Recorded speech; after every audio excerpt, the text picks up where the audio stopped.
Welcome again to this week's Talk, Taste, and Travel. We are off to the beautiful Veneto region in northern Italy.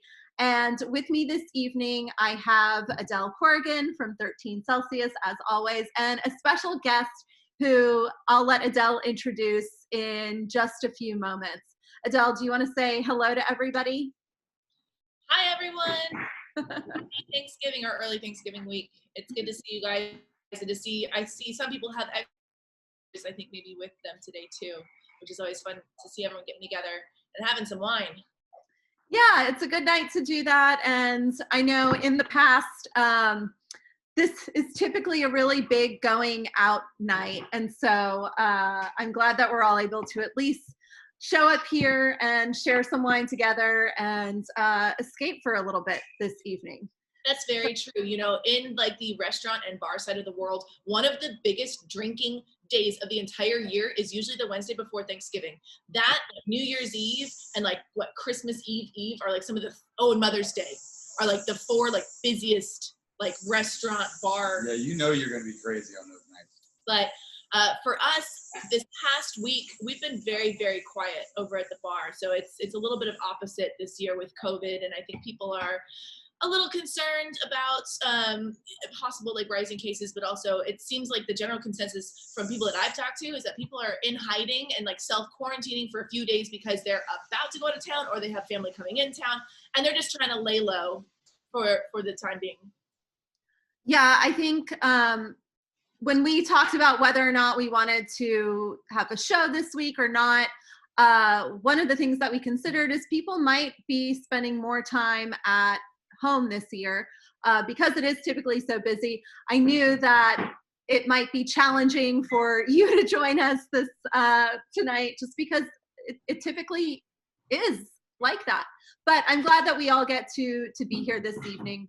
So with that, let's hop on a plane and take off from IAH, and we will touch down in the beautiful Veneto region of northern Italy. Adele, I feel like you and I have been here recently. Adele and I have visited. Italy's our most popular destination for the private parties we do, and so we've traveled to a lot of these places. But I realized this is the first time we've been to Venice, technically, with Talk, Taste, and Travel. And while Venice and the Veneto region are really, really beautiful, we aren't spending a ton of time in Venice tonight. It's pretty crowded, and in the interest of social distancing and visiting some lesser visited destinations, we're just going to spend an afternoon here, touch on the highlights, see the Basilica di San Marco, the Piazza San Marco, the Rialto Bridge, take a gondola ride through the canals, and then we're going to take off and hop on a short train. And our first stop is going to be we're going to visit just north of Venice and check out Prosecco. So with that, before we see exactly where Venice is, why don't you introduce our special guest this evening? This is my good friend, Brandon. I was his first friend ever when he moved to Texas, or that's what his mom says. That's true. But Brandon's been a really, really good friend of mine for a long time, and was for a long time one of the main stops at Papa's downtown. But Brandon comes to us from St. Louis. He also is a master candidate, which means that he's sat for his master sommelier exam how many times? Well, you're so with that. I think it'll be 5 times, including the scandal we don't talk about. But there was one year we had to redo the tasting a couple years ago. But I think it's been 5 attempts at tasting, and all I have is tasting left at the master level, so the level 4. In September of 2021, I'll sit that again, hopefully. So for those who aren't familiar, like there's not just your usual somm. There's like level 1, 2, 3, 4. Like you have to be super, super good at what you do. If you ever saw that documentary Somm, the main one that I think a lot of people have seen before. Those are people who are trying to take that level 4, that master som exam.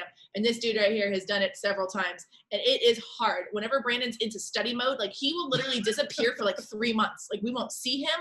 We won't hear from him. Like, yeah, are you okay? Because he's just like night and day just studying nonstop. It is a really stressful and hard thing to do. So hopefully if he passes tasting next year, he will be an official master som. So today is our expert and also one of our friends, and also someone who has specialized in a lot of Italian wine when he was living in St. Louis, running a program called Bar Italia. Bar Italia. Bar Italia. Been around since '83, and they've got a cellar that's as old as the restaurant. So a lot of old wines, a lot of Venetian wine. So therefore, he's here to help answer any questions that you guys might have about anything going on today. Absolutely. Awesome. Well, let's dive right in. So tell us, some of you guys have probably seen this map before, but Adele and Brandon, why don't you guys tell us where the Veneto region is, where Venice is, and specifically why the wines from here are such a big deal? Because this is a really important wine region in Italy. Yeah, so the Veneto is really important for wine. One, they make a lot of wine. There's a lot of acreage. It's home to Valpolicella, which is one of the largest production zones in Italy. I think Chianti and Prosecco are the only two that are larger. But it's also home to Prosecco. So it's got two of the major production zones for internationally recognized styles in Italy. And they make a lot of wine of a lot of different styles, whether it be white, red, or sparkling, dessert styles. But I think we know it most for Valpolicella and Prosecco. It's very diverse, and it's an exciting place to drink from. And I call it the gateway. I call the Veneto the gateway drug to Italy for American wine drinkers. Yeah, easily. There's lots of different styles that your average American drinker would find very comforting, from like the big fat Napa, high alcohol Cabernet lovers. We've got something for those people. Yeah, you like some bubbles, you want to try something easy that's affordable from Italy, Prosecco does a great job. This is also the home of Santa Margherita, Pinot Grigio. Is it? I think so.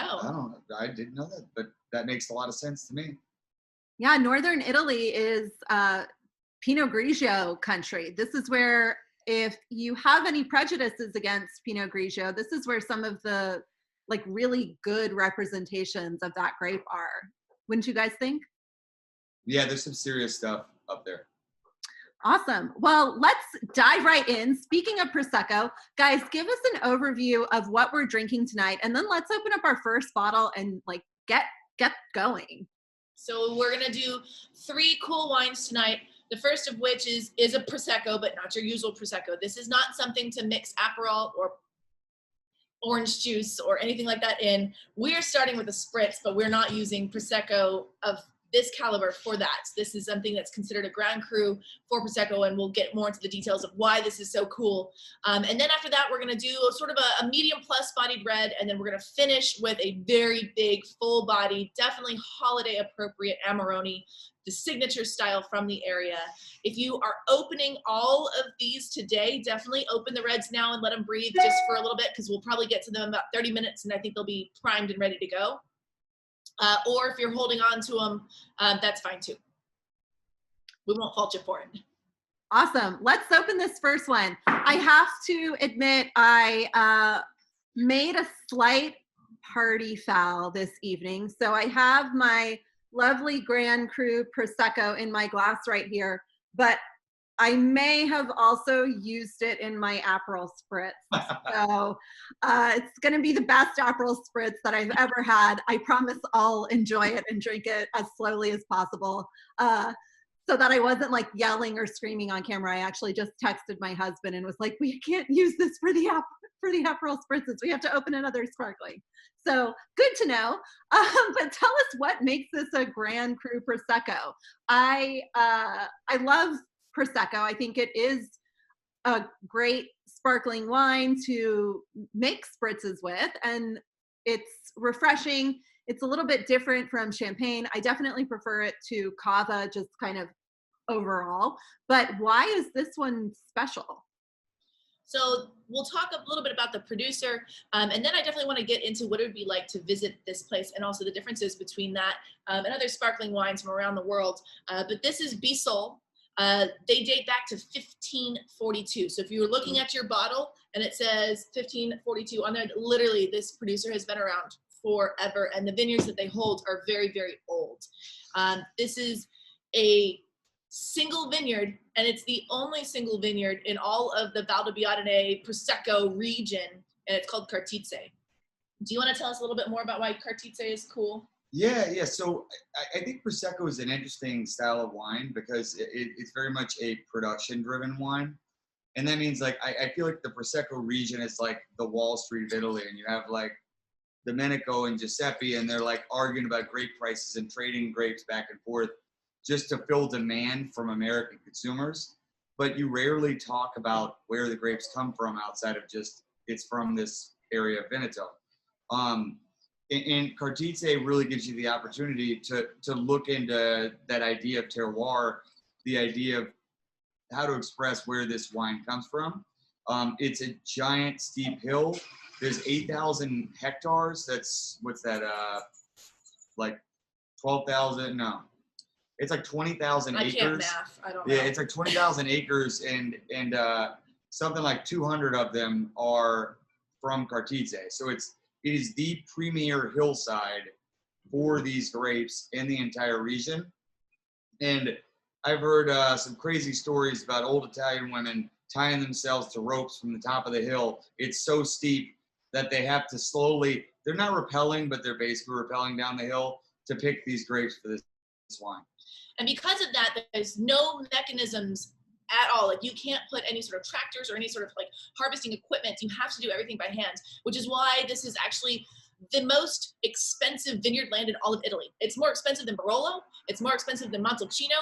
The single vineyard site of Cartizze is like having a Ferrari in your garage. It is the most expensive thing that you can own. And multiple different producers own different parcels of it. So Bissol, which we're drinking today, actually owns the most vineyard land within the Grand Cru of Cartizze. So much so that they actually make two different wines. What we're drinking today is their Superiore del Cartizze. They also make a more expensive, even higher end version than this one too, and that is with a zero dosage. So it's even a more dry style. Yeah, that one's really good. If you're looking at your map, I don't know, Kristen, if you can like sort of highlight where the main region of quality Prosecco is Val di Biadene Conegliano, and that's that green part right there. And then in the very, very center, there's a tiny little dot. That's the single vineyard of Cartizze. Nowhere else in the Prosecco region do you have like a single tiny little vineyard. And I've driven through it, or actually past it before on the top part. You'll miss it in a second. Like, it's not that big of an area, but they have just the most drastically different aspect than any other places or any other parts of the region. And I think, Kristen, if we have another slide to show of like what it's like to visit Val di Biadene, it's about a 2 hour, there we go. It's about a 2 hour drive north of Verona or the Veneto, just kind of depending on which way you're going to go. And you're going towards the Dolomites. You're going towards the border of Austria. It literally looks just like this. It's like this fairy tale land with these like very dramatic, like green vineyards, rolling hills, dotted with these tiny little houses. And people don't actually live in those houses. That's where they store like some machinery and some other like farming equipment. But there's, because it'd be so hard to get back to your winery. Yeah. On this steep hillside, you have to store stuff on the hill. And going through here is just like fairy tale, absolutely gorgeous, amazing places that if you're to go back like 2 slides back to the map, so you'll take a look and see anywhere that's yellow, that's all flat land.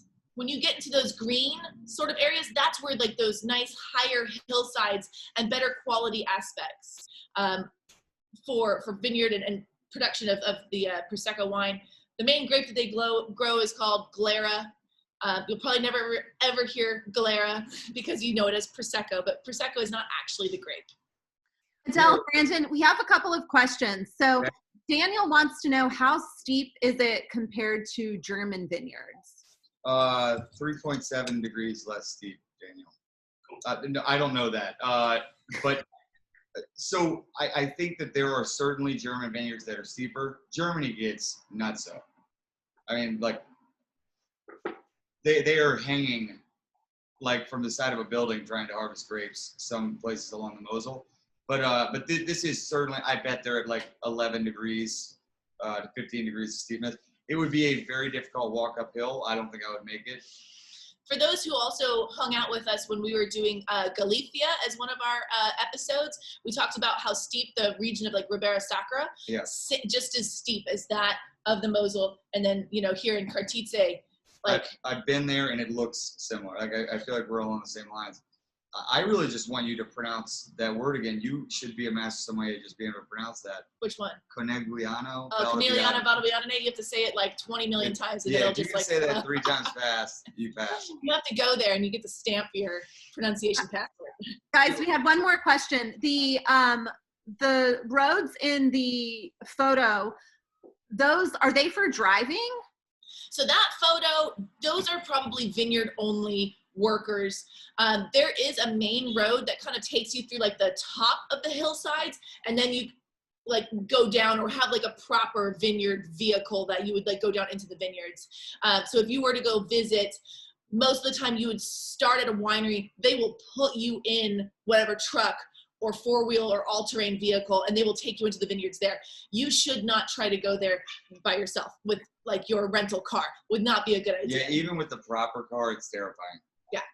And there is a wine route through Prosecco though, and it connects a lot of the vineyards kind of in this highlighted little area. And I have the map, you can't see the details of it, but we'll talk a little bit more about it in a moment.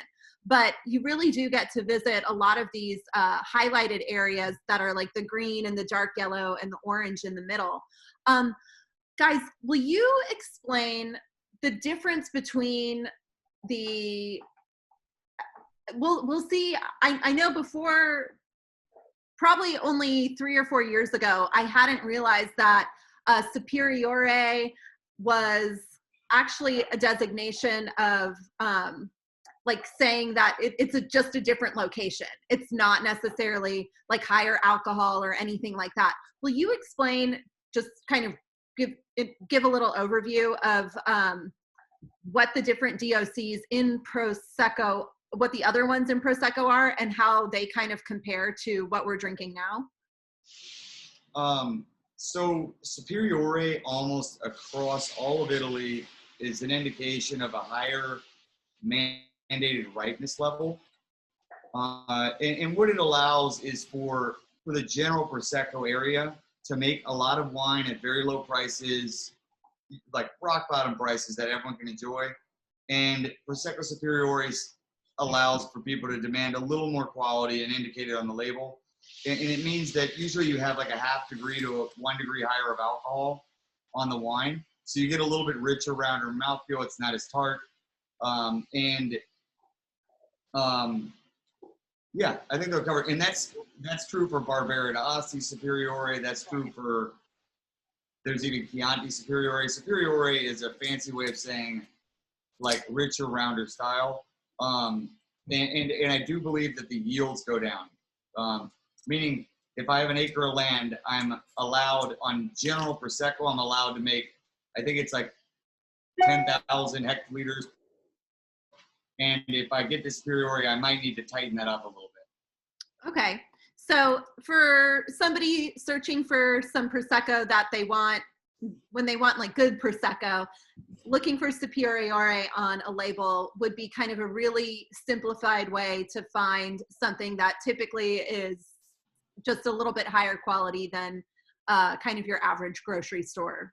The other thing that I would point out too is looking just for DOC versus DOCG. DOC is usually lower lying, flatter areas. DOCG tends to be those higher elevations and better quality fruit. Just that designation too will help you to find like better examples of nicer things that you can really enjoy by itself. DOC or DOC Prosecco, that is your mimosa wine. Yeah, I think this isn't true across the board in Italy, but I think in terms of Prosecco, the DOCG is really important for finding higher quality. That's good to know. So that's what I should have used in my Aperol spritz. Well, I want to point out. Put Dom Perignon in your mimosa. That's fine. Yeah. So, well, that's just how I roll. One thing you want to note, though, about this particular wine is that it is not intended to age. It is still intended to be drunk and consumed fresh. Wines from the Cartizze region they still follow that same mantra of other wines of Prosecco: young, fresh, floral, peachy, sort of that nice ripe pear. This is not something to lay down forever. You should definitely drink this. If you did decide not to open it, drink it within the next year or two. Good to know. Well, I want to talk for a moment about the route of the Prosecco route. And so when you are visiting this area in Prosecco, you can actually cover a lot of ground. And it is only a couple of hours north of Venice, and it's the town of Conegliano. Did I say that right, Adele? It sounds great. Awesome. Is kind of the epicenter of where it starts. And sort of like Napa or Sonoma, in a short period of time, you can visit a lot of different vineyards all in the area. Another thing that's really unique about this part of Italy and the Prosecco route in particular is it's home to some of the major bike races in northern Italy. And so while hiring a driver and a classic car is a really fantastic way to explore this area, don't do it by yourself. Having a bike, if you're a cyclist, I know we have at least one joining us tonight. This is a bucket list place for you to go for a ride. And if you're not a cyclist, renting e-bikes, doing a Vespa, those are some really nice little ways to kind of see some of the countryside if you're avoiding some of the higher, more treacherous roads along the way. And like we kind of talked about earlier, this is the view that you're getting, and being outside and taking a bike for a day or an e-bike gives you the opportunity to taste some of these wines and just be at one with this beautiful destination. There is an awesome little place to stay in Foligno, which is called Villa Abbazia, and it is a 17th century palazzo. And we've talked about Relais and Chateau here in the past. This property is part of it. And so what that means is they have a fantastic culinary experience, and the little hotel is geared around the food experience there. It is a masterpiece of harmony and refinement, and it's retained its charm from the past. It embodies a balance of elegance and an elegance and discretion, excuse me. It is in the historic center of Foligno, and it's a perfect place to base, to check out the Prosecco route and to visit the little wineries along the area. And this is what actually makes this hotel so famous, is its location on the Prosecco route. And there's also an abbey, I think, of the same name close by. So there are these old historic sites that you can visit while you're there and just have this immersive experience in the destination that goes a little bit beyond just drinking the wine. But we are here for the wine. And so tell us a little bit about, we've talked a bit about Aperol spritzes, and we've talked about this particular Prosecco, but why is it different from Champagne and from the Cava we had last week? And what specifically is it in how they make it that really stands out compared to these other two styles of sparkling wine? Yeah, so I think it's the production style is very different. The production style, I think it's important to just look at what the purpose of it is. And the purpose of Prosecco's production style, which is, we call it tank method, would be to preserve freshness. We want to preserve all that like peachy, floral, elderflower character, this nice orange peel note. And in Champagne, you actually want to complicate that with a lot of yeast aging. So after the fermentation ends, you leave all that yeast in the bottle, and you get these croissant and toast aromas. that are a bit more savory. And I think Prosecco intends to, in many ways, it's a more purist form of the grape varietal's expression than in Champagne, where Champagne is much more about what the yeast tastes like, which I think is a good argument for Prosecco to be recognized as a respectable style, which is hard, right? Because there's so much of it that's sitting out there at $4.99 at a store shelf. But this Cartizze, when I tasted it, I was like, wow. It's got tremendous complexity and lots of sophistication. Basically, what they're doing is they're fermenting it in a tank in what's called an autoclave, which is a pressurized tank. So as the carbon dioxide escapes the wine, it doesn't let it escape. There's no pressure release. It puts it in a pressure, the bubbles stay in the wine, and then you bottle it under pressure as well. And that's different from Champagne and Cava because the fermentation takes place in a bottle instead, right? Yeah, exactly. And the fermentation in Cava and Champagne would take place in the bottle, so all that pressure is developed in the bottle, and the yeast will be in the bottle for most of its life before it's released. So because of that contact with the yeast, you'll end up with this bready, toasty aroma where you get these really complex fruit and floral characters out of Prosecco. Amazing. So what would you eat with Prosecco? Ooh. Prosciutto and melon Right. is one favorite. Oysters for sure. Yeah, anything, your soft seafood. And that is definitely something to realize is that, the region of the Veneto, it's right there on the top part of the Adriatic. There is a lot of seafood influence, especially if you go and visit and you're going to stay in Verona. Although you are further inland, there's a massive seafood presence of the langoustine, oysters from Normandy and Brittany get flown in, amazing beluga, caviars, and other Italian sturgeons, along with just like the calamari, but not your usual like fried calamari. It's like fresh and, just sauteed, and also, the pastas and stuff like that too. Anything that has like that, like a fatty, creamier pasta sauce and stuff like that always goes well with like sparkling wine because those bubbles help to sort of like balance out that creaminess. Well, and one thing that I think is really, we love to talk about our Asian dishes here in Houston. And because of the little bit of sweetness in the Prosecco, I also think it could kind of hold up to some of those Thai dishes with like coconut curry and a little bit of spice. Not necessarily something with heavy cream, but some of those dishes on the lighter side. What do you think? Oh yeah, like a Thai coconut curry. Absolutely. I like that. I've never thought about that. And in some Champagne to me is too dry, and the intensity of Prosecco is not as bubbly as Champagne, so you end up with this like slightly biting carbon dioxide character to Champagne that's really pleasant and refreshing.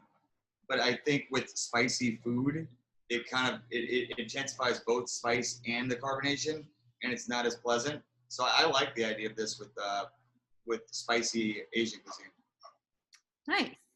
Well, we've talked a lot about Aperol Spritz tonight. Let's tell everybody. So Aperol Spritz is the official aperitif of Venice. So everybody there, come happy hour. People are sitting outside, sampling those spritzes and enjoying some snacks before getting ready for dinner. And so we wanted to share with you guys in case you don't have one that you're already using, a simple recipe for an Aperol Spritz. It's not super complicated. Equal parts Aperol and Prosecco, then add a splash of soda water with an orange and you're good to go. Have a little bit of ice in there. That's how we make it. Do you guys throw in anything special to make it stand out or to make it a little different? The similar recipe that I always go off of for Aperol Spritzes is your 3-2-1, 3 parts Prosecco, 2 parts Aperol, 1 part soda, ice, and then, a nice garnish of like an orange on the side just for like aromatics. There's also a version of a Negroni that has a splash of Prosecco on top too. So that's your gin, your sweet vermouth, and either like a Campari, or you can change it to Aperol if you wanted to, but some sort of your Amaro, and you can splash a little bit of Prosecco on top. I think they call it a Spagliato. Spagliato. I think it means incorrect. So it's like incorrect Negroni. I love that. Yeah, I love them, and it was crazy just being in Verona. So I've been drinking Aperol Spritz for years because they're just it's a great lunch drink. I don't really feel like drinking yet. Maybe I've got a little hangover. And, it is the hangover drink. Yeah, and I don't want to get there yet. It's got 11% alcohol, I think. So you're drinking, and in spirit, you are drinking with your fellow diners, but you're not there all the way yet. You can drink them all day and still do pretty well. But it was crazy in Verona. It is still not a thing in the U.S., but in Verona, everywhere, everybody is drinking Aperol Spritzes, and at 4 p.m. every day, there's one in everybody's hand. Yep, between 4 and 6. That's crazy to me that this hasn't caught on yet, because I'm a wine drinker. I'm not a cocktail person. I'm not much of a liquor person just in general. And when I'm having cocktails with friends, this is what I drink. This is I think you said it perfectly, Brandon. It is a lunch drink. It's a hangout on the patio drink. It's a brunch drink. It's a before dinner drink. It's an after dinner drink, and for me at least. And it is just something that is really, it's just really easy, and it's really fresh. And to your point, you can have a little bit of it without kind of pushing yourself over the top either. If you just kind of want to. It'll be a decent drinking. For sure. Add 6. You can have Aperol Spritz before church and be all right. Yeah, there you go. Well, one more thing I wanted to say was that there's an interesting concept in Verona, and I'm sure we might get to this eventually, but the Veronese style is that happy hour, and almost everywhere you get free food. Which is what we're getting into that. There you go. Right now. Pretty cool. And this is an example of that type of free food. And I think this, Adele, you and I talked a little bit about this. Aperol and potato chips is a stellar combination. Yes. It is the Aperol Spritzes are the perfect snack drink. So whether you like the chips, the crackers, the olives, whatever it is, they pair very well together. Yeah, every drink that you order, they bring you another little like small container of like peanuts, chips, those little crudité vegetables, green olives. It comes with the drink. And the drink, usually, you should not pay more than €4.50 for an Aperol Spritz with the snacks. If you pay more than that, you need to go to a different piazza. I tried to do this in St. Louis, and no one had any clue what to do with it. They were like, so if I order one, what do I get? Can I tell you what I'm going to get? Like, can I order something? I'm like, no, I'm just going to bring you a plate of things that are tasty with this drink. It is fantastic. I wish they would do this in the U.S. I do too. I love it. Well, we keep referencing Verona, so let's head to our next destination, which is Verona. And with its Roman sites and streets with pink-hued medieval buildings, this irresistible city has more in the way of historic attractions than any other place in the Veneto except Venice itself. And unlike Venice, it's not a city that's been overwhelmed by the tourism industry. It's important, though, to the local economy. And Verona is the largest city in mainland Venice, and its economic success is largely due to its position at the crossing of the major routes from Germany and Austria to central Italy, and then from the west to Venice and Trieste. Verona also happens to be also happens to be the setting of a very famous poet named William Shakespeare. And he used Verona as the backdrop for a lot of his famous works, which we'll get into in a little bit. But while we're here, let's get checked into our first hotel today and visit the Due Torri Hotel in Verona. It's a 13th century building situated in the old city of the Verona city center, next to the Church of Sant'Anastasia, and it's a stone's throw away from Romeo and Juliet's famous balcony, and which is one of the most important masterpieces of Veronese art. It's elegant and refined. It's famous throughout the world for the quality of its service and the beauty of its furnishings. It has 89 soundproofed air-conditioned rooms, and it's furnished with period pieces, which give guests the impression that they've been transported back in time into being peers of Romeo and Juliet. However, they do have typical modern fixtures, and the restaurant here was once the meeting place of the nobility and was the favorite haunt of artists and poets, both from our century and from the past.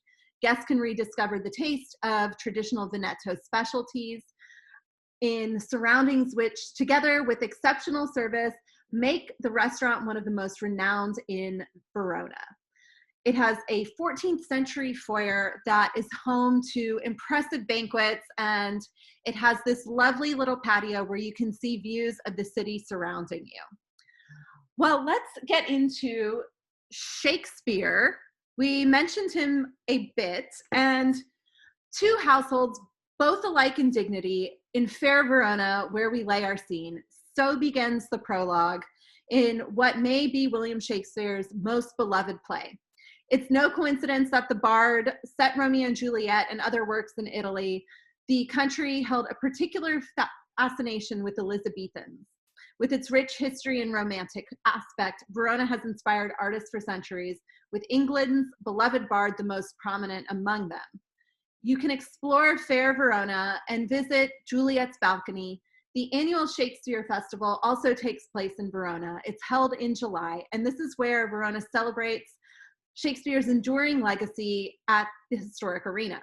You can stroll through medieval alleyways and courtyards and look for a glimpse into the lives of the feuding families of that time that the play is based on. You can also visit the Montecchi mansion with its characteristic swallowtail battlements, and no place in Verona brings the play to life quite like the eerie crypt below the convent of San Francesco, calling to mind the tragic final scene. For never was a story of more woe than this of Juliet and her Romeo. Adele, you've been here pretty recently, and tell us a little bit about what your experience is actually like when you have visited Juliet's Balcony.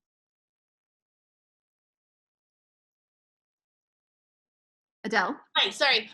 Yeah, so every year, I usually get to go to Veneto Fair, which is one of the world's largest wine fairs. I think we're going to touch on that in a second. But so I usually spend between 5 to 7 days every March or April in Verona, to the point where I know how to walk around the city without a map. Like, I can walk around up and down the streets and like not get lost. With Verona itself, the interior is the old part of town, and you reach a certain point where it's a walled city and you can't drive in there. So you have to park your car in one of like a series of very expensive lots. Of course, they charge you X number of euro for overnight parking, but then you walk in, and once you're within the city limits, only authorized cars can travel in there, but you mostly just walk up and down the streets. And I just want you guys to note, if you can see, the photo on the right is my personal photo of trying to go to Juliet's Balcony. It is like that every single time from the moment they open the gates, and it's free. Anyone can go walk in there, but if you want to walk up to the balcony, they charge you.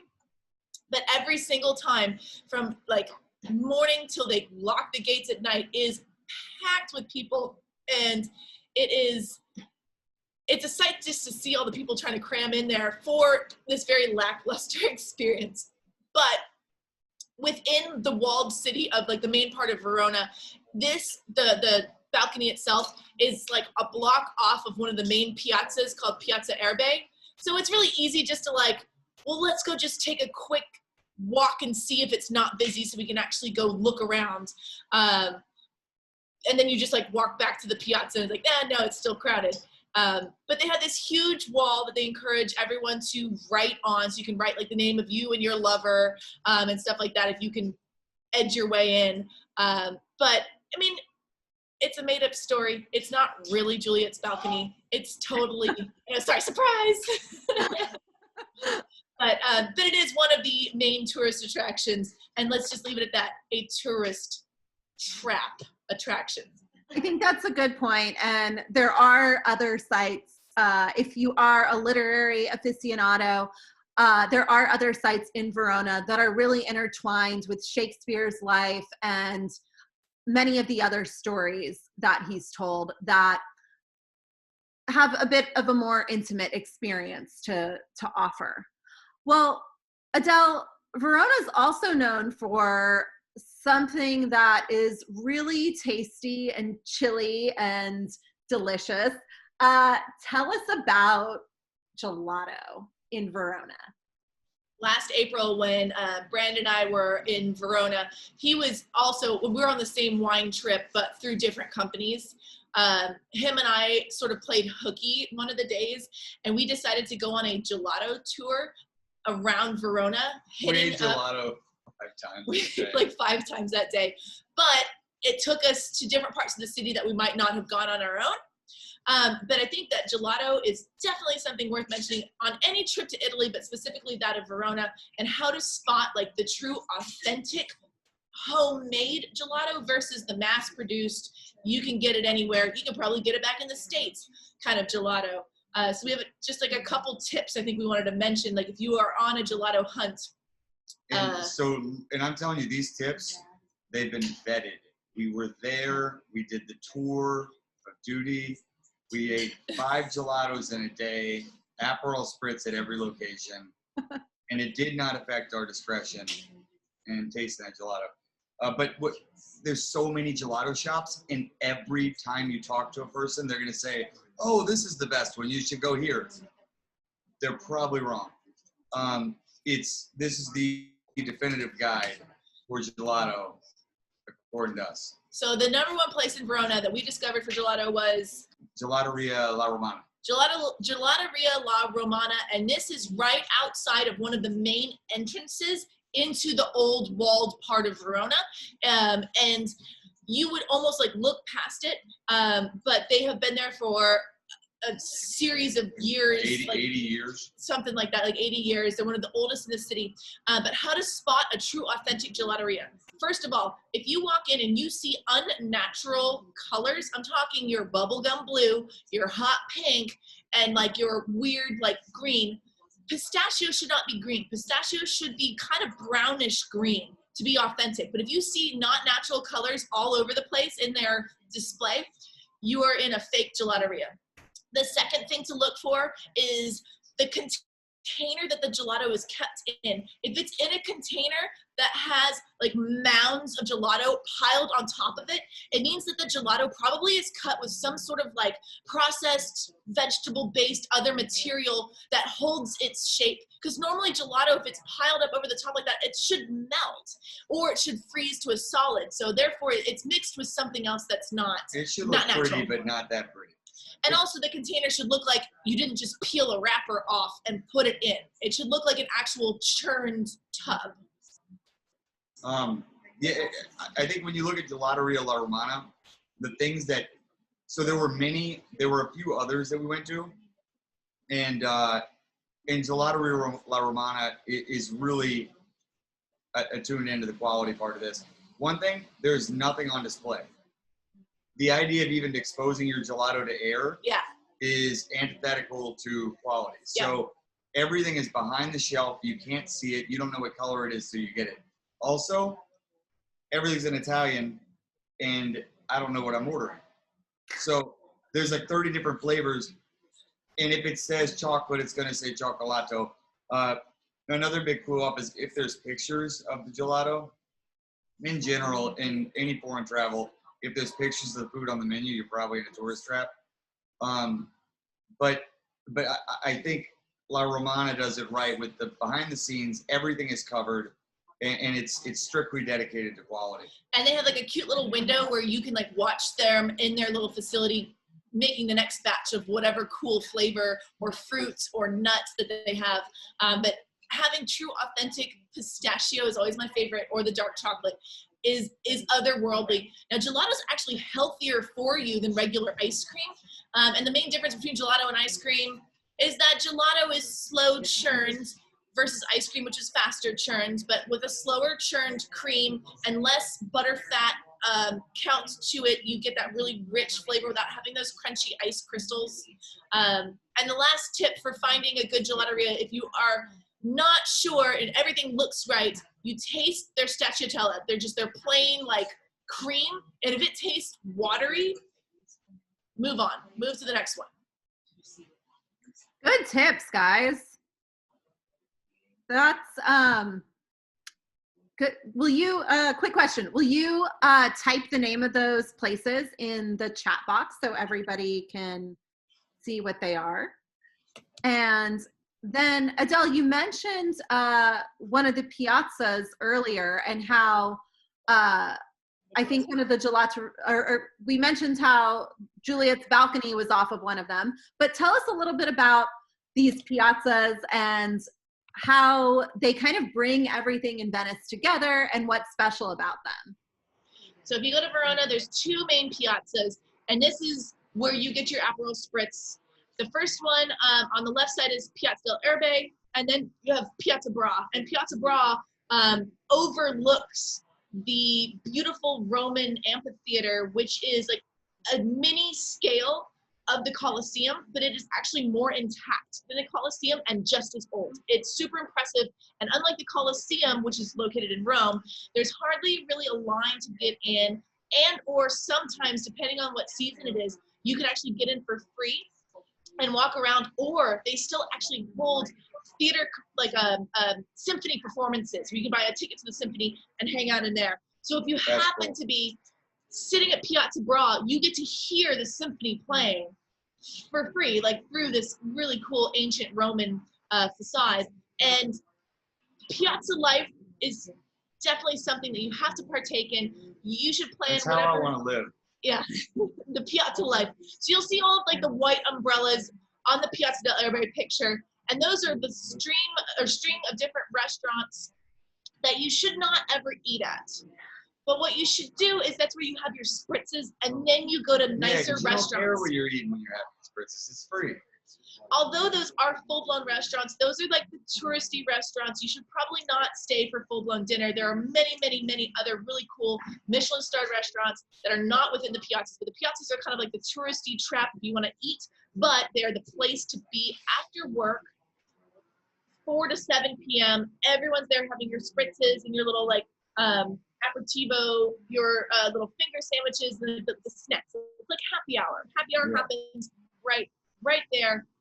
And there is a main route that actually, not route, but it's like a 10-minute walk between the two of them down this road. It's called Austria Mazzantini. When I say road, it's not a road. No one can actually drive on it. It's strictly pedestrian, polished white and pink marble shopping plaza. When I say shopping extravaganza, like all of like the top fashion from Milan in the different stores, this is where you window shop and you imagine that you have a bunch of money, but you know, Coach and all the top designers, Louis Vuitton and whatnot, display usually the most current Italian fashion.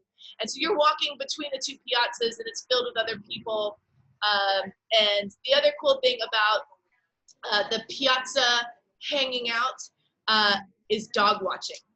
Verona has amazing dogs. Those who live there, obviously within the main city, have lots of, money and probably time on their hands. But something that is specific to Verona that I've never experienced before is that there are a lot of people, Afghans, like those dogs that have like this super long straight hair that are huge. And when an Afghan goes by, it's almost like everyone kind of stops talking. They kind of like look up from whatever they're doing and they just watch these like gorgeous, like manicured dogs just like float with their, leash with their owners on by. But dog watching in the piazzas is a great hobby as well. That's hilarious. And I want to touch on something you mentioned really quickly. Verona is a walking city. Buses and cars are actually banned from being in the city center. So this is the perfect place to get lost and just spend time wandering around. Most people end up spending only a day in Verona, but they shouldn't, because there is a lot to do and see, and it really is a place to experience food and wine, and especially enjoy some of those wine regions in the eastern part of the Veneto. And that kind of is a good segue into our next wine today. Let's, now that we're in Verona, let's get into the reds that make this one of the most famous wine regions in northern Italy. So here's our first red wine of the evening, and this is Via San Carlo. I've been a huge fan of this wine. And if you are staying in Verona, another reason why I really like the city as well, it's such a good jumping off point, and there's so many things within like a very short drive to do or to visit, versus Venice, which is a little bit, I don't know, oversaturated. But literally 10 kilometers north of Verona, you're in the foothills of Valpolicella, one of the most amazingly famous wine regions with plenty of amazing vineyards and producers and houses to go visit, and you're really not that far from town, so much so like chartering like a bus or whatnot. I mean, you're in the car for 15-20 minutes and you're at your first destination. Like, it's super, super cool. We would go, we could easily hit a winery for a happy hour with friends, like some kind of like toast and a little bit of wine at 5 or 6 o'clock, and easily make it back to dinner at night. Easily. Yeah. So this is Via San Carlo. They are in a 70-hectare unspoiled green oasis of just this beautiful house and winemaking facility surrounded by vineyards, olive troves, a forest, just tucked away. You wouldn't even think that like a large city was like so, 10-15 minute drive away. They've really done a good job of secluding themselves. And this is where they produce some of the main red grapes of the Valpolicella Hills, which are Corvina, Rondinella, and Molinara. You're never really going to see these grapes written on a label because you're just expected to know the appellation and what grows there, which is so common in most other Italian or European cities and vineyards, wine regions, that's what I'm trying to say. Yeah. So a blend of those 3 grapes together.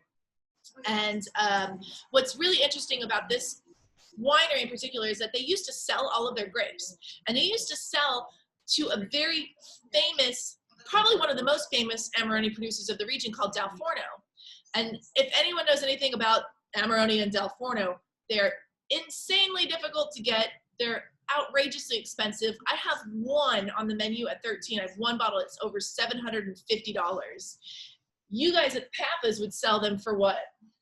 Probably $900,000.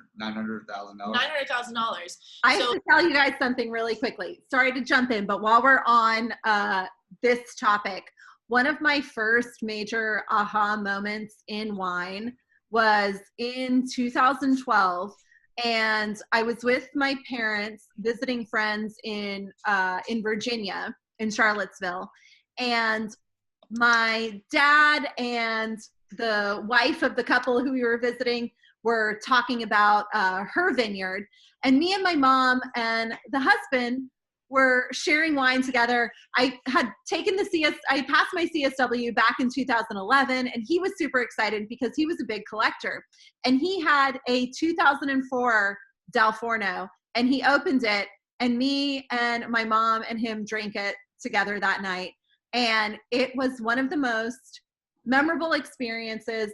And he was so encouraging of me and my passion for wine and how excited I was about it. And I was so honored that he, like, years later, in hindsight, I was so honored that he opened it with us because it was just mind-blowing. And I think 2004 was one of the first vintages of it too. And it is, if you've never had the opportunity to try it, it is something that is really special. Yeah, Del Forno, I think all these wines, what's really interesting is that, like I was saying, it's the gateway drug to Italy for American wine drinkers. American wines are unabashedly rich. They're unabashedly fruit forward. And they give a lot of generosity of texture. They're not so acidic and tannic as Chianti, for example, or Barolo, or many of the other Italian styles are much, for lack of a better phrase, they're much drier.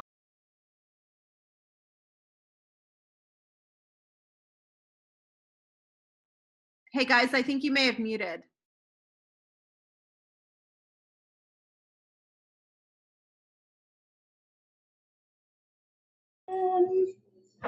Yeah, I think they actually went away. Oh boy. Did they just drop off? All right, guys. Well, we'll give them a minute to get back on. And so as you can see, this is a beautiful vineyard. And Valpolicella, Del Forno, these wines really are special. And these grapes are, and as Brandon was saying, they are different from, they're the same grapes as Amarone, but they are a little bit more approachable, a little bit more affordable. And they are, and this particular— Hey, Kristen, can you see us? Yes, now we can. I just was Sorry. texting you guys in case you forgot. Technical difficulties. Yeah, it happens. Well, I'm glad you guys rejoined us. I was regaining my train of thought while you guys were getting back online. But anyways, jump back in. Brandon, you were telling us a little bit about how this is the gateway wine. Yeah. So I mean, these wines are always generous, and they tend to be higher in alcohol and like richer styles. I love this San Carlo because it is a step in the direct. It has some of the generosity, but it still has a lot of earth and savory character. I think you'll see once we get to the Amarone what we mean for sure. But Ripasso is the quintessential. I want to show some Italian wine and make sure everyone's gonna like it. Ripasso is it. So tell us, Brandon, what the difference of like, what does Ripasso mean? Like, what is this wine? So it's hard to explain Ripasso without explaining Amarone. So Brandon, I'm going to stop you right there. Hold that thought, because let's talk about Ripasso and how it compares to Amarone once we get into the Amarone. Is that cool? Good. Okay. Okay. Yeah. So let's just leave it here as we see the word superiore again. Mm-hmm. Another subtle nod towards the fact this is, I would say the superiore is not a useful term for determining quality in Italy. It's almost an alarm if it doesn't have it for a lot of these styles. But it's so easy to get. All you need is an extra 0.5% of alcohol. Not a terrible barrier to entry.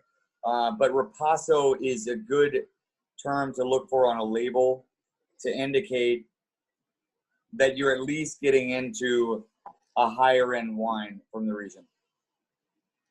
Ripassos can easily be in that $20 to $35 range.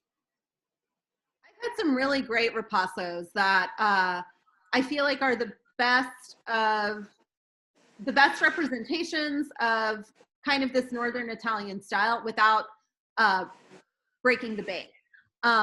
One thing, I'm so excited that we have an Amarone tonight, but this is definitely more in the style of a go-to bottle for me in particular.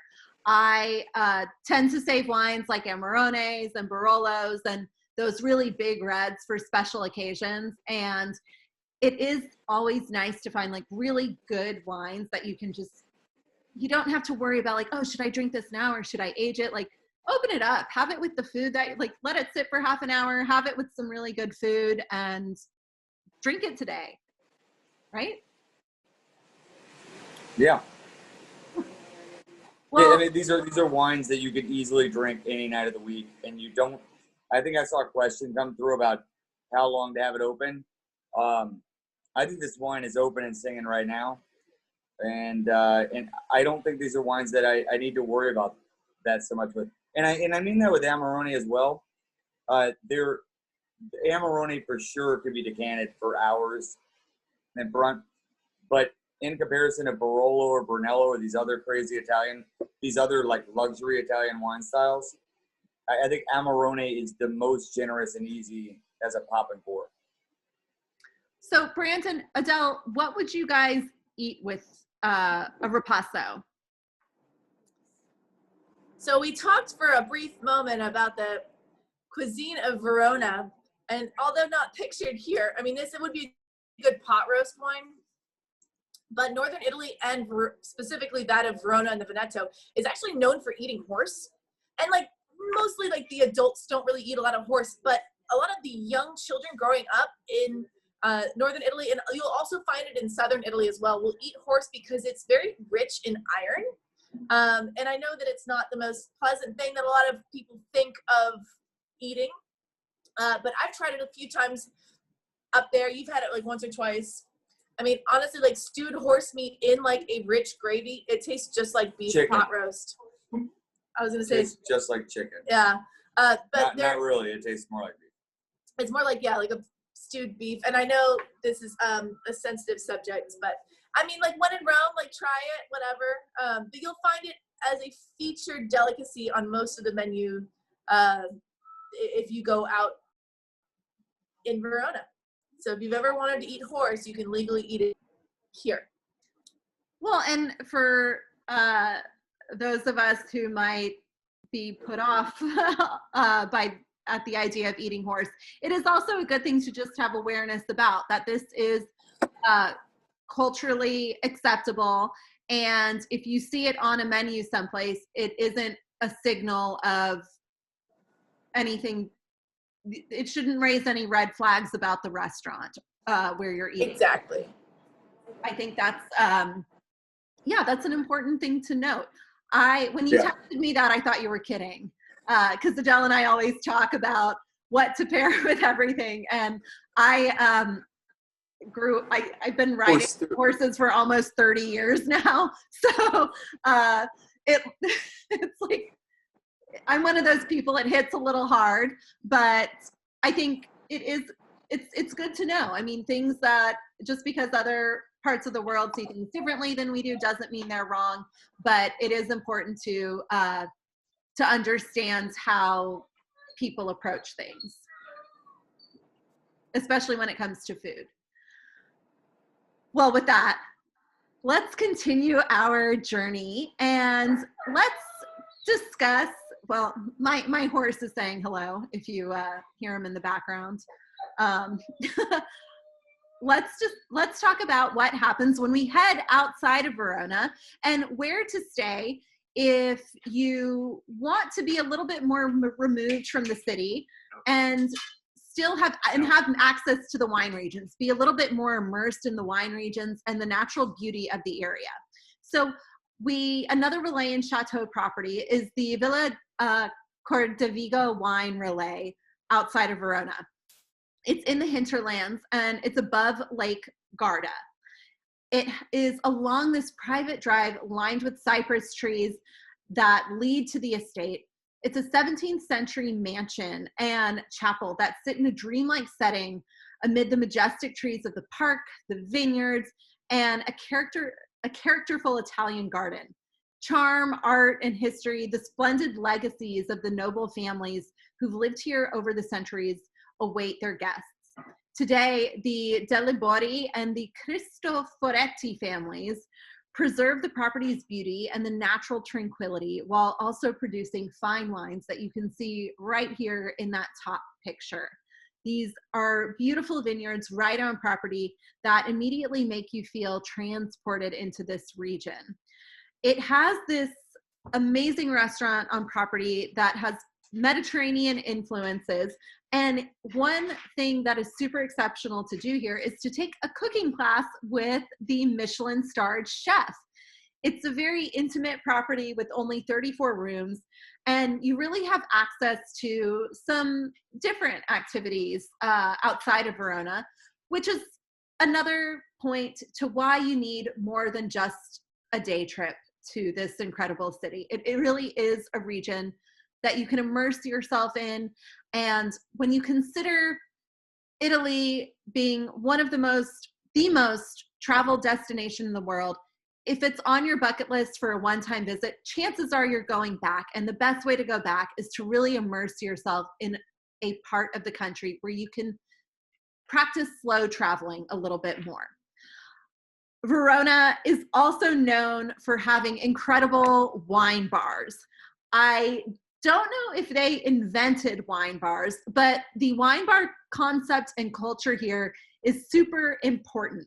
You can actually visit several of them with a local who will guide you to the different ones. And if you're not super comfortable picking out bottles that really fit your taste, you can travel a lot, or travel. You can explore these wine bars with a local sommelier who will help you navigate the wine list and who will help you choose the bottles while still experiencing this intimate culture within these bars. So this one here is pretty important.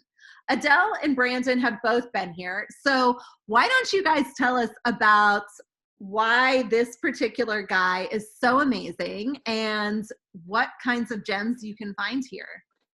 The best wine bar in the world.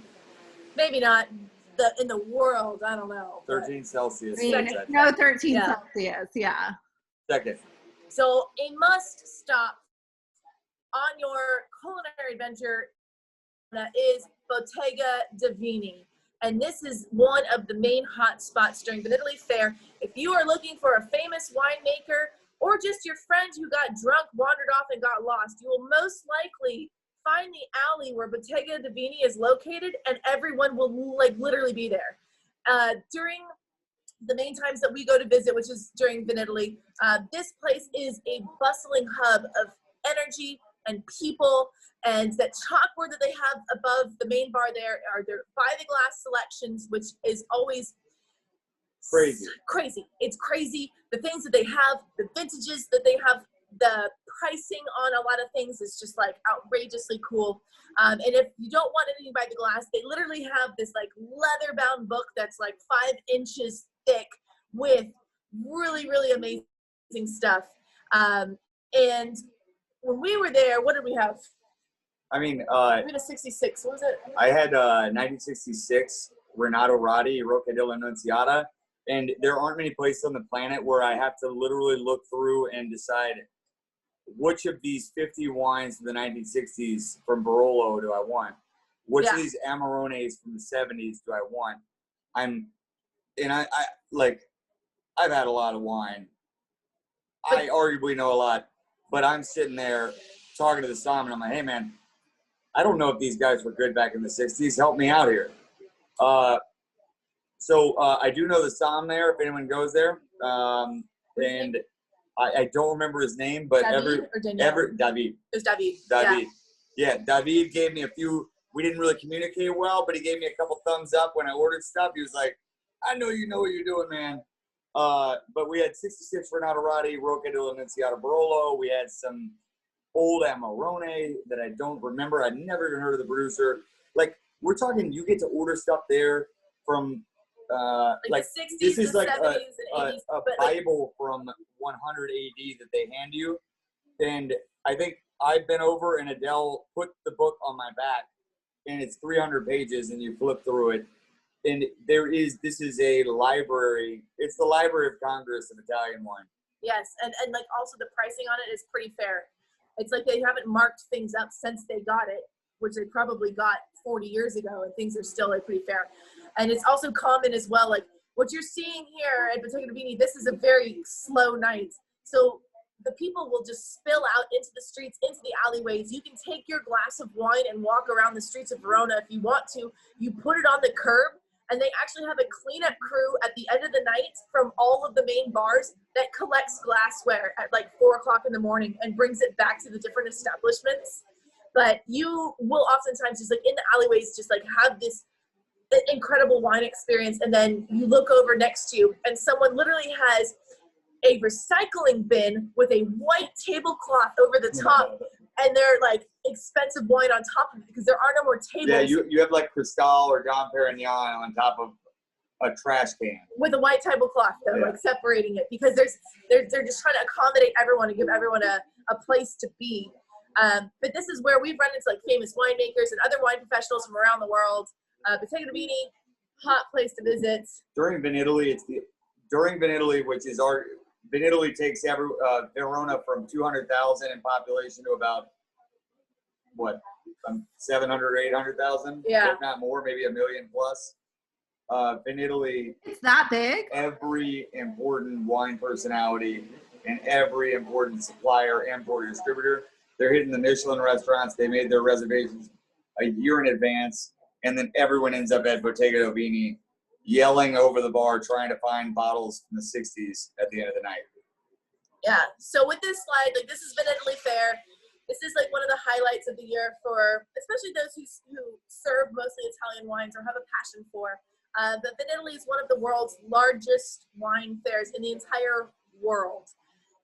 As Brandon mentioned, like, you know, Verona itself is like, you know, 200,000 people in population, but the city basically triples during the 4 days of the fair. I think they have 14 cabs, taxis, 14 taxis in the city. When I went to pick up, what did I do? Oh, did I pick up someone at the airport? For some reason, maybe just to take a cab into the city during Italy, it was like an hour and a half wait. And you're like, what's going on? And like, we only have 14 taxis in the city.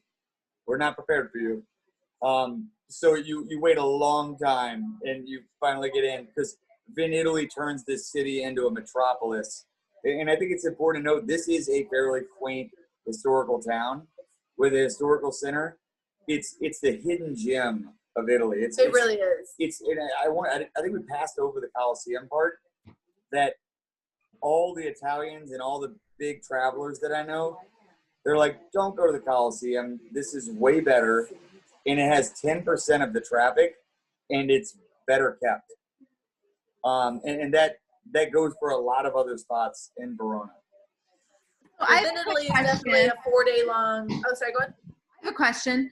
Can anybody attend Italy, or do you have to be invited? Do you have to be a wine buyer, or can you be just a regular person and buy tickets to it? So tickets are for sale, and you can wait in this huge line in the beginning, but most people get their passes and they secure their passes about a month before. Most of it is trade, and they somehow verify that you are trade, but there are ways for exhibitors or other importers or wine people to give out passes. The first day of the fair, which is usually a Sunday, it is free for anyone who is a resident of Verona. We call it the shit show Sunday because it's filled with like the drunk locals who are in it just for like literally to just get drunk. And we'll just like crowd around all the different stalls, take away a lot of the time of the other winemakers, passed out on the sides of the buildings. Like, but to be fair, I would too.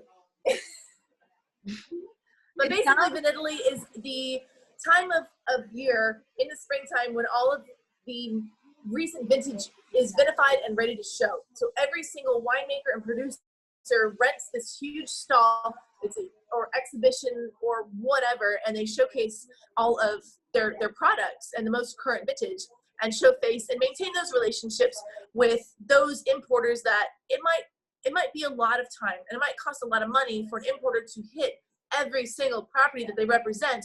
Well, now everyone just comes under one roof instead. So Italy Fair is really important on that aspect, but also as a som, like Brandon, he gets to taste all the new vintages to tell his guests how to sell them. It's like everything is open for 4 days, like every single possible bottle, and you get to taste all these things and know how to sell it. Italy Fair it's otherworldly, but it brings a lot of people to Verona. I have a question for both of you guys. As local wine buyers, both involved in a wine bar and a prominent restaurant, have either of you had experiences at Italy where you have discovered a producer or wine that you didn't know that you brought onto your menu and had a lot of success with? So when I go, I usually travel with someone who has their own import company. So with how the laws of TBC and the government and federal food and beverage administration laws and stuff like that, like you can't just like find a wine and bring it in and serve it. It has to go through some third party, whether it's an importer, and then the importer brings it to the distributor, then the distributor brings it to you. But it's usually a 3 to 4 tiered system. But when I go with an importer called Vero. The lady who owns it, Chris, I think some of you guys who view the show have met her before because we've done tastings and whatnot. But there are many times we have appointments because she's specifically looking for new properties to bring in. So there's been several instances where we'll try and find and taste a new cool producer from Sicily or Umbria or wherever. And then flash forward, it's usually 9 months it takes to like get federal label approval, state label approval, put it on a container, and then get it into your glass at the bar. It's usually a 9 month to a year process before you actually start seeing the wines in the market. But that's why it's fun, because when it hits the bar and when you finally get it on a table, the ability to say, I went to Italy, I found this, I brought it into the United States, and that's the only reason it is here on your table, is just a spectacular way to treat people. You know, like to really connect them. We're connecting you with wine tonight, but it's even more solidifying of that connection when I could say, hey, I was a part of this entire process to get this to you, and it gives me such pleasure to give it to you. And I mean, you found some stuff there. I've definitely brought in some. There's a lot of stuff that you just don't see. These are obscure styles. Amarone and Valpolicella are fairly well known within the marketplace once you start drinking Italian wine, but there's some wild and crazy grape varieties that you only read about in books, and this is the place to try the unicorns. That's super cool. And just for those of you who don't know, I used to work for Vino Vero before I got into the travel business. And I know this was a wine fair that the woman who founded the company, it was a fair that was near and dear to her heart. And Adele has been her go-to person to come with her for a long time now. But with that, let's continue our journey. We did mention another experience here. There are amazing little day trips that you can take from Verona that you can include either as part of a bigger itinerary or that you can do just from one of these properties to get out of town for a bit. Bologna is one of them, Parma is one of them, and Garda is one of them. Bologna and Parma, we start getting into Emilia-Romagna, which is arguably one of the culinary epicenters of Italy with famous cured meats and amazing world-class cheeses. But since we are focusing on Veneto today, we'll dive a little bit deeper into Lake Garda. And Garda is absolutely beautiful. And if you've been to Lake Como, this is the less touristy version of Lake Como. It's not super far it's not super far from Lake Como. This is kind of part of the whole northern Italian lakes district itinerary sort of experience. But with Lake Garda, you do have access to these Amarones, to these Valpolicellos, and to these Ripassos, excuse me. And after seeing Verona, it's the perfect place to kind of head out of the city and get a little bit of sun time, because most people who want to visit Italy care about visiting these historic cities, having these food and wine experiences, and having at least one experience on the water, whether it is at a lake or on the ocean. And you can visit the Desenzano del Garda, which is one of the most liveliest and popular towns on the lake, where you'll see Roman ruins that date back to the 4th century. Sirmione is this ancient Roman ruin. It's an old villa that juts out onto this peninsula, and it extends over such a large area. It was thought to once be the residence of a famous Latin poet, and it's one of the most impressive examples of an ancient Roman dwelling in northern Italy, which shows just how far we know the Roman Empire expanded far, but we think sometimes that it's only accessible in certain parts of southern and central Italy. Then you can continue on to Peschiera, which is a charming fishing village, and it presents a particularly rich artistic, historic, and archaeological heritage. Then you can go on to La Zise and Bardolino, which are other towns along the lake and also known for having amazing wines a little bit farther away from the coast. a combination of streets, lanes, and little squares with noble houses, elegant shops, different restaurants, and different hotels of excellent quality are all around here. And then the best way to finish your day is to enjoy tasting virgin olive oils with a delicate, fruity, and almost artichoke-like flavor. You can discover how olives are best used for different types of dishes and walk in olive groves and see ancient olive trees around the lake. So while we focus on wine a lot, there are other things to do in Verona and in the areas surrounding Verona that make it really special and make it worth spending more than 8 hours. And with that, let's get into our last wine, the grand dame of the night, if you will, our Amarone. And if you're not drinking it, that's okay. It is one that you can probably hang on to till tomorrow. But Adele, Brandon, tell us, let's get a little bit deeper into Amarone. Let's talk about this wine, this winery, and then let's get into why Ripasso and Amarone are different. I'm already about a glass deep into this, and I'm pretty excited about it. This is a deep, rich, complex, powerful style. Amarone is, when we talk about people who drink Napa Cab, if you like Cabernet, Amarone is your style in Italy. It is rich. It is textured. It's voluptuous, and it gives you everything you want that you find in Napa for the most part. And the big thing here is there is no other wine in the world that's really made like Amarone. It is, you take all the grapes, and if you think about how crazy it is, I'm about to tell you a story about how they make it. And it doesn't make any sense financially. We're going to harvest all of our grapes that already cost a lot of money. And then we're going to lay them out on straw mats, and we're going to dry them out, and we're just going to wish for the best. So you'll have, if you look on this picture even, you can see mold growing on some of them. They're going to end up having to pick out each of these grapes that has mold on them. So you lose grapes to mold and this noble rot called botrytis, and then you lose grapes to, or you lose volume to drying. So you lose about 50% of your volume to this drying process. So it's like taking your money and just throwing it away, right? So Amarone is expensive. It's not crazy.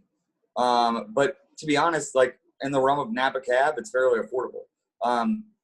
But what you're doing is you're losing half your volume before you even started making the wine. You dry all the grapes out on straw mats. You get massively concentrated grape, like raisinated, slightly raisinated, dried out grapes. You press them and you make wine out of them. And so this is a really cool producer called Domenico Fraccaroli. And although they've only been in production since the 50s, the vineyard that they acquired and the winemaking house they acquired actually dates back to like 79 BC or AD or something like that, since the Roman time. Really long time ago. They have some old walls and some old terraced vineyards that archaeologically date back to almost 2,000 years, that there's been evidence of winemaking and grape cultivation in this area, that someone has figured out that this parcel and this part of land makes better wine than other parts, and continuously is doing it. And so again, this is a blend of grapes, just like the Ripasso that we had on wine number 2, and it's Corvina, Rondinella, and Molinara. These are the 3 main grapes that grow in the Veneto. And these are the 3 grapes that make up several different blends that you might find. So Amarone being like the top, Ripasso being second, then you have plain Valpolicella for the third, and then the bottom level is just kind of like your Valpolicella Classico, and that's sort of your not so great wine, but it's your quaffable, cheap, everyday drinking red wine. But why Amarone is so important is that raisination process that you saw the pictures of before. Nowhere else in the world really does this to make a dry wine. Some places will do the raisination process even further because their intention is to make a sweet wine. But this is one of the only places that does it with the intention of making a dry wine. If you look at the alcohol content on this bottle, it's 15.5% alcohol. This wine is huge and it's hot, but it's still really, really balanced. You know, when you have concentrated raisinated, all of that water has evaporated off or has been, you know, condensed. And all you have is this like grape sugar, and a process of fermentation. When you have more sugar, is you're going to get higher alcohol. This process happens naturally. You'll find this in some like big California cabs and blends as well, because they're a super overripe vintage where the sugars are just out of control. Thus the fermentation just goes and goes and goes. But this is when someone wants a full-bodied, but fruit-forward Italian red wine, Amarone is your go-to.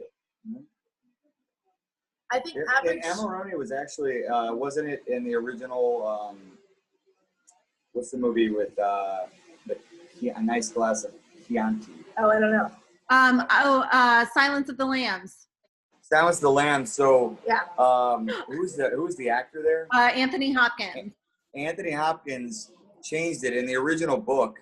He says that he would like to eat your liver with a nice glass of Amarone, but Anthony Hopkins switched it to Chianti so that people would know what he was talking about, and because Chianti is more cacophonous and cutting and the way that the word sounds, it's more shocking. But Amarone was the original reference there. I think if anyone's drinking this wine, we opened it up right now. This wine is dark and brooding. What Brandon was saying about texture, this wine coats every aspect of your palate, and it weighs pretty heavy. And with that raisinated note, I also get really sweet tobacco and just like dark jam. Yeah, you get a lot of the flavors that you get out of like a well-aged port without having the sweetness. So you get this like dense chocolate and dried fruit character and all this like savory incense and leather without 45 grams of sugar. So there's many famous producers that make Amarone. We talked about Dal Forno. There's Quintarelli, Cesare, Allegrini, Bertani, I don't know. Like Regal Dara. All of these, I would say. Yeah, there's a lot. I would say most of these start retail at like the $60 to $75 range. You find them in restaurants, depending on which markup they have, in like the $200 to $300 to $400 range. I wanted to show something that is typical Amarone, well balanced, but also isn't over the top expensive. It is still a good value because it is a fairly new Amarone to the market, of a smaller family, of a less prestigious name, but still delivers excellent quality. And I hope that you guys appreciate that for those who did buy the wines of this package for today, and whether you decided to open it today and taste it, or if you're saving it for later. But I mean, this is definitely a cooler weather, fall appropriate. Even like if you're having pie after Thanksgiving, this is a pie wine. Well, I think I'm glad you brought that up, because I think this is a wine that complements a lot of those Thanksgiving flavors, a lot of those kind of autumn flavors where the meats, like the poultry and the different herbs, the cranberries, the walnuts, the green beans, the butternut squash, all of that kind of comes together. And this is a really, it's a hearty wine where it has that boldness, like you guys said, of some of the California wines that are really approachable, but there is this kind of savory undernote to it that makes it really nice with dishes like this, where the wine brings out a lot of these flavors, and these flavors enhance the wine as well, that you won't necessarily get with a Napa or Sonoma wine. Yeah, I agree. Yeah. Question, so I think there's no such thing as an inexpensive Amarone. There are good value, affordable ones, but Amarone is kind of across the board it's an expensive wine.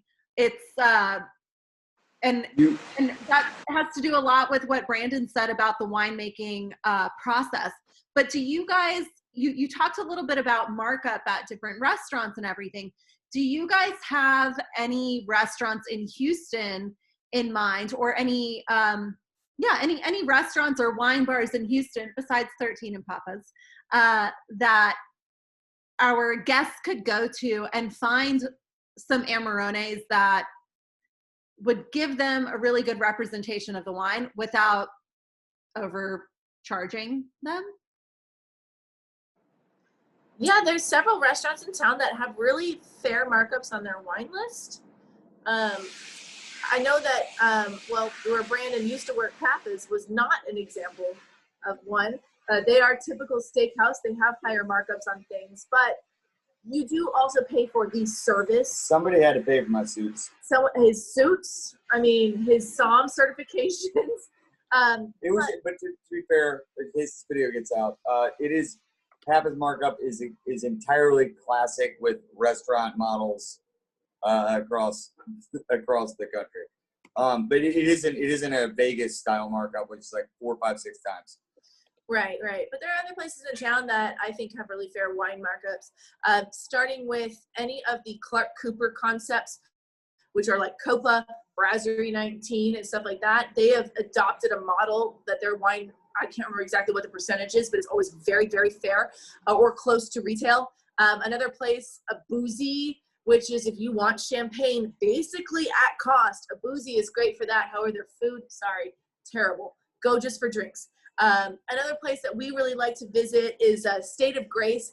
Although their markup isn't the best in town, it still is pretty fair, and their food is outstanding. Yeah, I'm trying to think anywhere else. Giacomo's is a great place to go and eat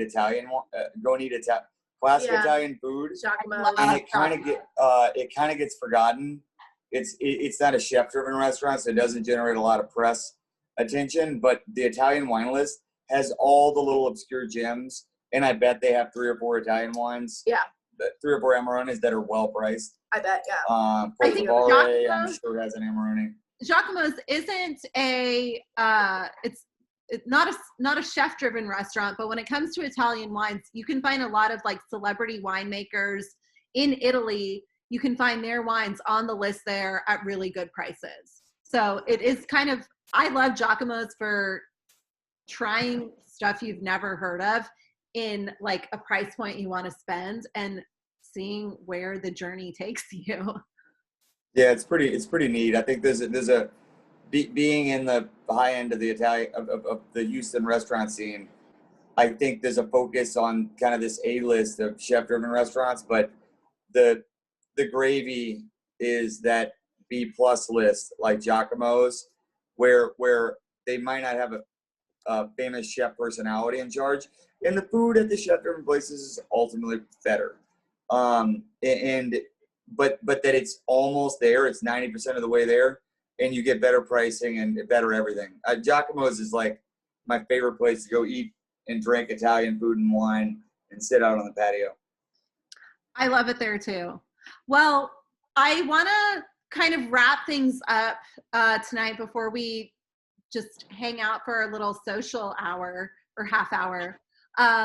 Do either of you have anything you want to add one more time about any of the wines, any of the food, the Verona, Veneto?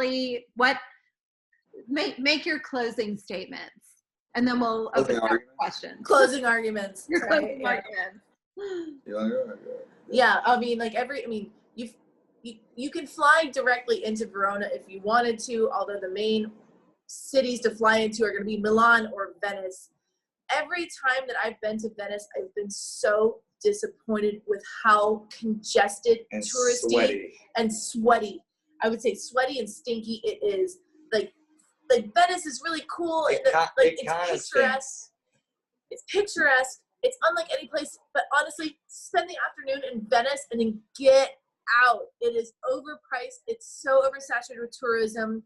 And head into Verona. You will have a more authentic, true, affordable, livable experience. And there's unlike any place that you could like see yourself. Like I could see myself living there part-time, or like having an apartment of like if I ever make enough money to have a second home somewhere. Verona would be like top of the list after I think Uruguay, because Uruguay after that episode, like definitely I think opened up a lot of our eyes to that. gem. But having a small little place in Verona, like you could see yourself actually living there and exploring the city, the culture, the nightlife, the vineyards around it. Like it is an untapped, off the beaten path Italian destination that you guys should definitely check out. Yeah, it is not devoid of tourist traps, particularly in the piazzas. But the reality is, for me, I think when you go to Florence or Rome, you're dealing with, what is it, like Rome has 1 million tourists. At any time of the year, there are 1 million tourists in the city of Rome. You're dealing with a lot of people that aren't from there. It's not as authentic. Aside from the amazing architecture, it's not as authentic of an experience. Verona gives you the opportunity to live and feel like an Italian. Yeah, you feel like an Italian. You get treated like an Italian in the sense of like they don't assume that every single person who sits down is a tourist. And like that's a really cool experience. And it's 2 hours from the coast. It's 2 hours from the Alps. You could spend a couple days at Lake Garda on the water, which is like 30 minutes away. You can ride your bike. Verona to me would be the quintessential. Actually, like Stephen McDonald from Pappas, the wine director at Pappas, on Westheimer, actually goes to Verona every summer for vacation with his family. Oh. It is the quintessential Italian vacation that gets you out of all the tourist bullshit. Well, I think that's a really good thing to note too, though. A typical first trip to Italy really does look like hitting the big three: Verona, or Venice, Florence, and Rome. And it is very easy to pair one of those cities with the lesser visited towns in the country, not even towns, like cities in the country surrounding it or in the state surrounding it. And you can spend a lot less time in transit and have more of these immersive experiences that you probably envision when you think about what a trip to Italy actually looks like. You can hit those hot spots, but have these much more authentic and immersive experiences interwoven in there. Well, exactly. With that, I want to say thank you guys. Next week, we are off to Germany. We're visiting Frankfurt. We're drinking some sparkles, talking about dry Riesling, and drinking some reds from the area as well. You can follow us on Instagram at Talk, Taste, and Travel. This episode will be on our YouTube this Friday. Last week's Barcelona episode is already up. And a special thank you to Brandon Kerne for joining us this evening. And if you guys have the time to hang around for a little bit, I am going to open up the floor for questions for both Brandon and Adele. I'm going to stop recording. I'll stop sharing my screen so that we can see each other's faces. And you can ask questions or just hang out and chat for the next 20, 30 minutes or so. We would love to just take a little bit of time to connect and hang out before the holiday tomorrow. Did anyone have any questions about any of the wines? I know we kind of were all over the